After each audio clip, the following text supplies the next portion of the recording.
वेश्या. माझे बांधव आहे, माझ्या देशावर माझे प्रेम आहे. माझ्या देशातल्या समृद्ध आणि विविधतेने नटलेल्या परंपरांचा मला अभिमान आहे. त्या परंपरांचा पायी होण्याची पात्रता माझ्या अंगी यावी म्हणून मी सदैव प्रयत्न करीन.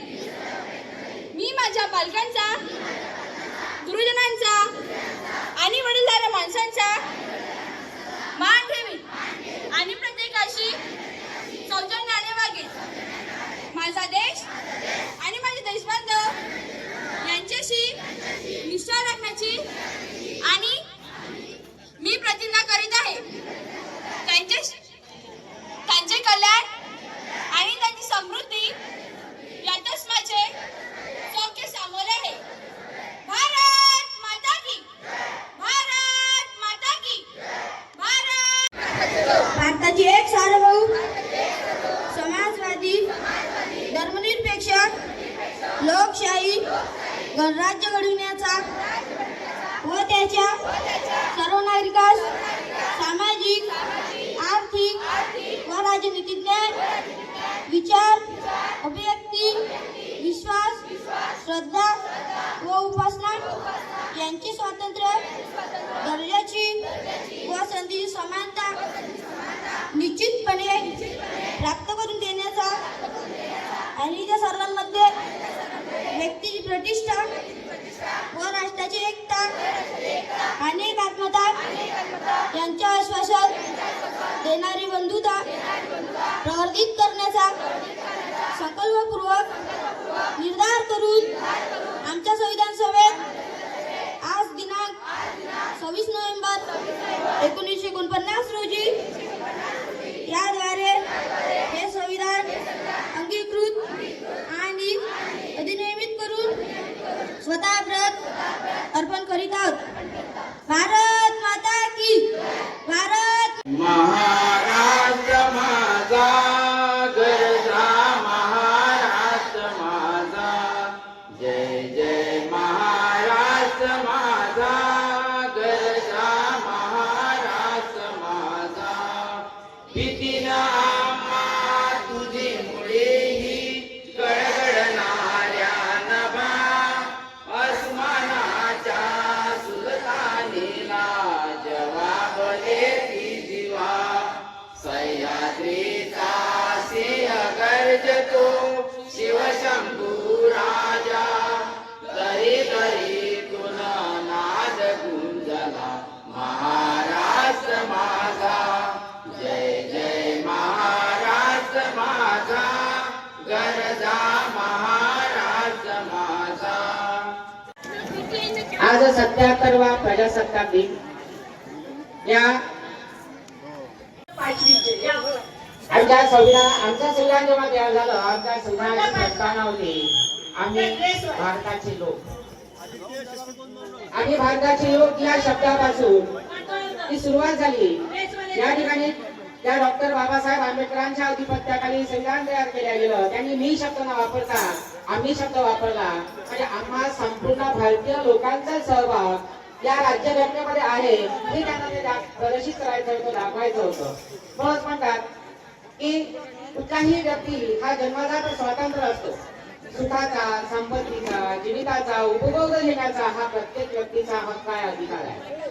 ते हक्क त्याला प्राप्त झाले पाहिजे. मग या ठिकाणी या समाजाचा जो गाळा आहे हा गाळा सुरळीतपणे चालावा, एक स्वास्थ्यपूर्ण जीवन या ठिकाणी आम्हाला जगता यावं, यासाठी एक काहीतरी नियमाचं एक चौकट पाहिजे. आणि ती नियमाची चौकट म्हणजे काय, तर आमची ही राज्यघटना. असं म्हणतात की कुठलीही घटना ही ईश्वरलिखित नाही, अलिखित सामाजिक करारातून तयार झाली आहे. आणि ज्या माणसाने घटना तयार केली तोच माणूस जर घटनेचं उल्लंघन करत असेल तर असं सरकार, अशी सरकार उलटून टाकण्याचा अधिकार या जगामध्ये कोणाला असतं तर त्या देशाच्या सर्वसामान्य लोकांना असतं. आणि तीच लोकशाही आम्हाला या ठिकाणी मानवायची आहे. ती लोकशाही आम्हाला प्रगल्भ करायची आहे. त्या लोकशाहीचा सर्वांगीण विकास आम्हाला करायचा आहे. ती लोकशाही प्रगल्भ करत असताना, ती लोकशाही सर्वांगीण विकसित करत असताना काय होतं, तर आमच्याही लोकशाही समोर अनेक प्रकारची आव्हाने आहेत. अनेक प्रकारच्या समस्या आहेत. या ठिकाणचा दहशतवाद आहे, या ठिकाणचा आतंकवाद आहे, या ठिकाणचा नक्षलवाद आहे, या ठिकाणचे दारिद्र्य आहे, बेकारी आहे, बेरोजगारी आहे, दुष्काळ आहे, महिलांचे प्रश्न आहे, बालकांचे प्रश्न आहे. हे सर्व प्रश्न आम्हाला हाताळावे लागले. या सर्व प्रश्नांचं जेव्हा निराकरण होईल तेव्हाच आम्ही या ठिकाणी अगदी निर्भीडपणे स्वास्थ्यपूर्ण या ठिकाणी जीवन आम्ही जगू शकतो. या ठिकाणी उपस्थित सर्व मान्यवर पुनश्च एकदा या ठिकाणी आले उभे झाले या ठिकाणचे गावकरी या सर्वांचे या ठिकाणी मी शब्दसून स्वागत करतो.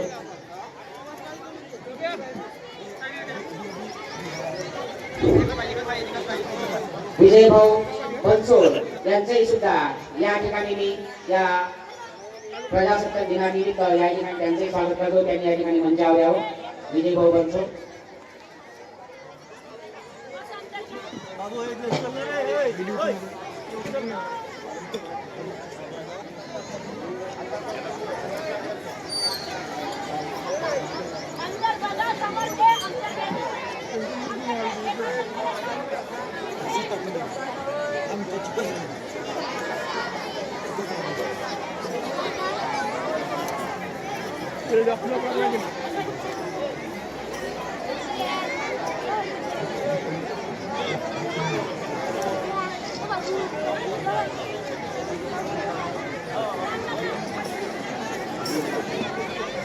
मान्यवरांच्या हस्ते या ठिकाणी प्रतिनिधी पूजन संपन्न होते आहे.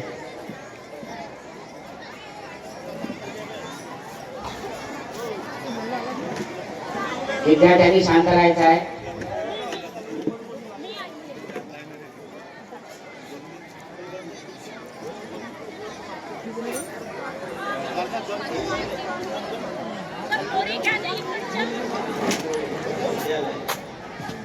कनिष्ठ महाविद्यालय द्वारा आज भारताच्या 77व्या प्रजासत्ताक दिनानिमित्त मी सर्वांचे शब्दसुमनांनी स्वागत करतो.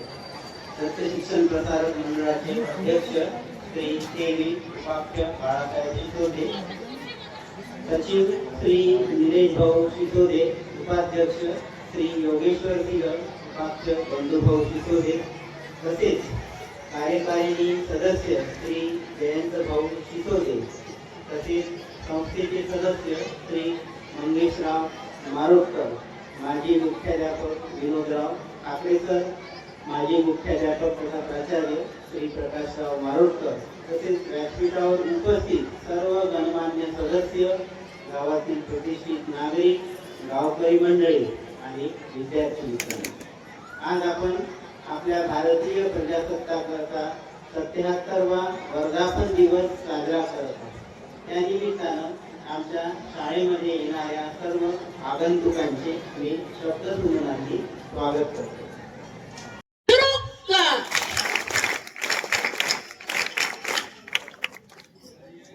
हा श्रावणीची आई आली आहे.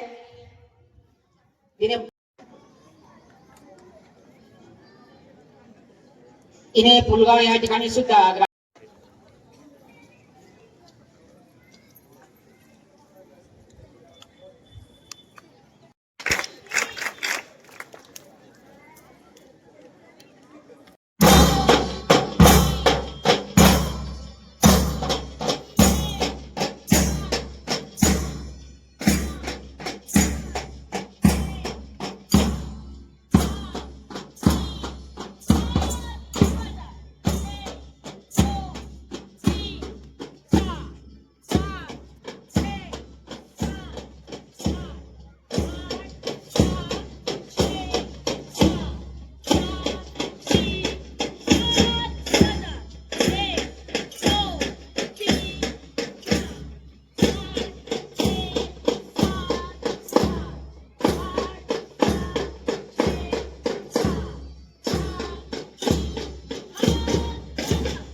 तर महात्मा ज्योतिबा फुलेंनी मुलींसाठी शाळा उघडलीच नसती आणि माता रमाईच नसती तर या भारत देशाला डॉक्टर बाबासाहेब आंबेडकरांद्वारे लिहिलेले संविधान मिळालेच नसते. आणि म्हणूनच भारताचा हा इतिहास घडविणाऱ्या रणरागिणी राष्ट्रमाता राजमाता माता जिजाई सावित्री आणि रमाईच्या चरणी नतमस्तक होऊन त्यांना विनम्र अभिवादन आणि हा मानाचा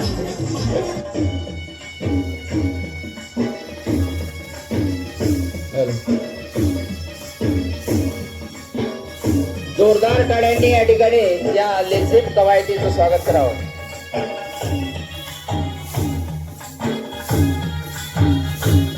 लेझिम कवायतीचे मार्गदर्शक देशपांडे सर तसेच श्री शेलपूर सर. 12 जानेवारी 1598 स्वराज्याच्या जननी मासाहेबांची जयंती. मासाहेबांबद्दल काय वर्णावं. महाराष्ट्राच्या मातीत रोवलेली पहार काढून ज्या माऊलीनं गुलामगिरीच्या छताडावर प्रहार केला, ज्या माऊलीनं आम्हा मराठी माणसाला स्वराज्यरूपी राजे शिवराय दिले, ज्या माऊलीनं या मातीतील आयाबायांमध्ये धाडस निर्माण केलं. मासाहेब म्हणजे स्वराज्याच्या जगदीत.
सावित्रीबाई शिकवायला गेल्या म्हणूनच आज साऱ्या स्त्रिया शिक्षित झाल्या.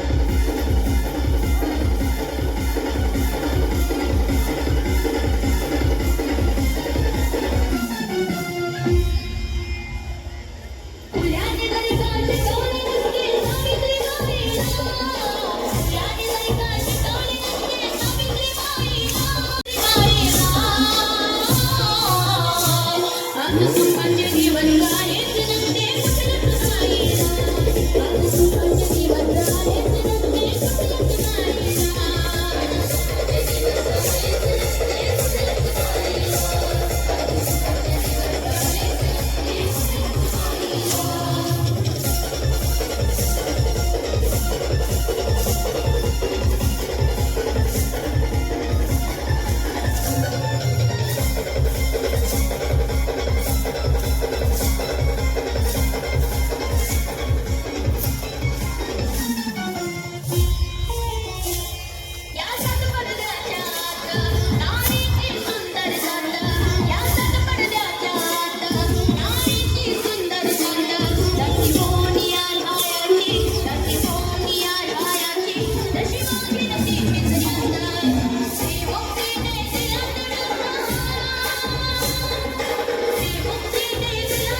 प्रेरणा बाबासाहेबांना विद्वत्तेच्या उच्च शिखरावर नेणारी दिव्य शक्ती, जिनं बाबासाहेबांना सुखदुःखात खंबीरपणे साथ दिली, जिनं आपल्या पतीकडे कधीही कसलाही हट्ट धरला नाही, कधी रुसली देखील नाही.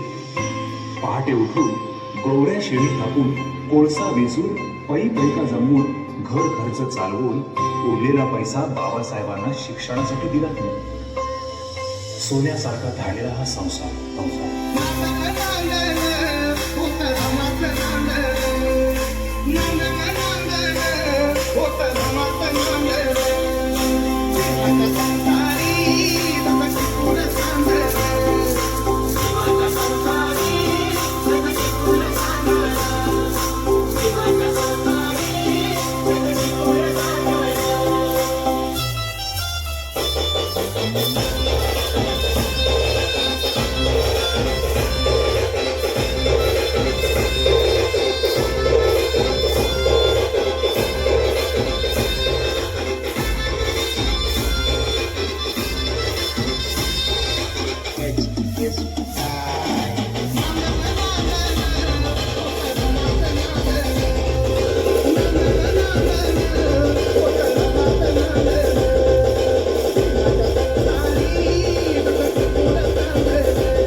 अहिल्याबाईंच्या वडिलांनी ही परंपरा मोडत आपल्या मुलीला घरातच शिकवायला सुरुवात केली. अहिल्याबाई प्रजेसाठी फक्त एक महाराणी नव्हत्या, तर प्रत्येक संकटात ढाल बनणाऱ्या एक राजमाता होत्या.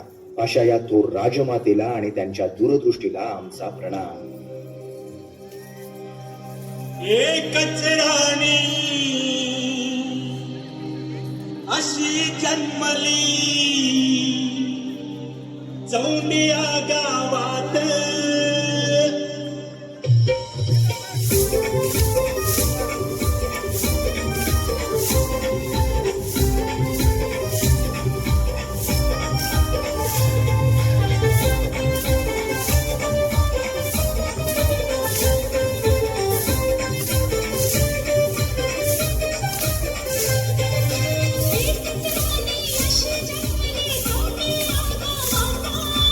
एकच राणी अशी जन्मली चौंडिया गावात.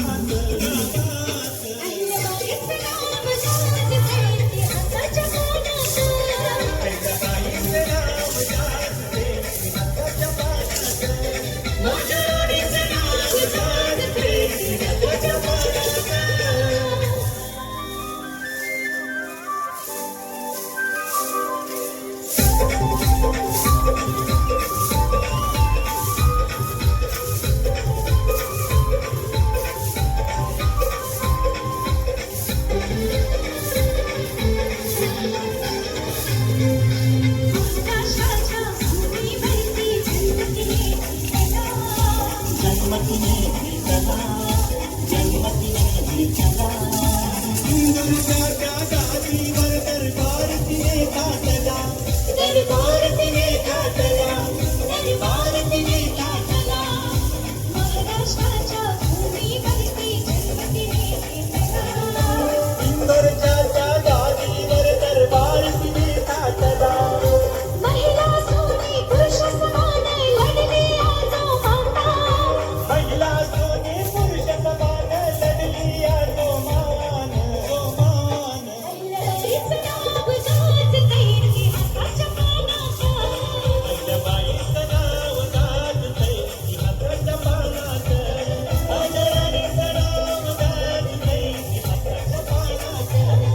बल्लेबाजी और आत्मरक्षा जैसी कलाओं में भी उन्हें निपुण बनने के लिए प्रेरित किया। उनके पिता का यह दृष्टिकोण उस समय की सोच से कहीं आगे था।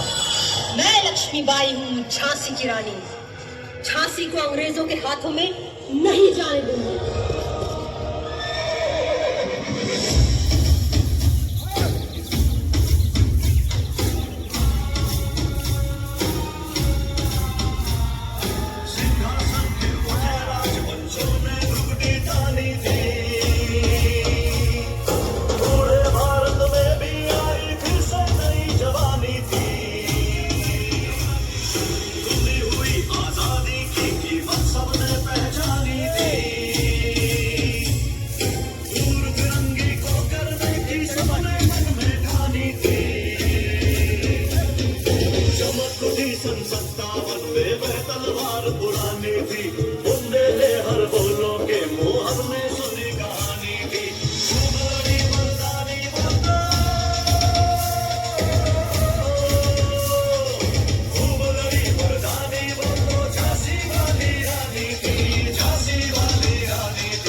बेटी हिंदुस्तान की, बेटी हिंदुस्तान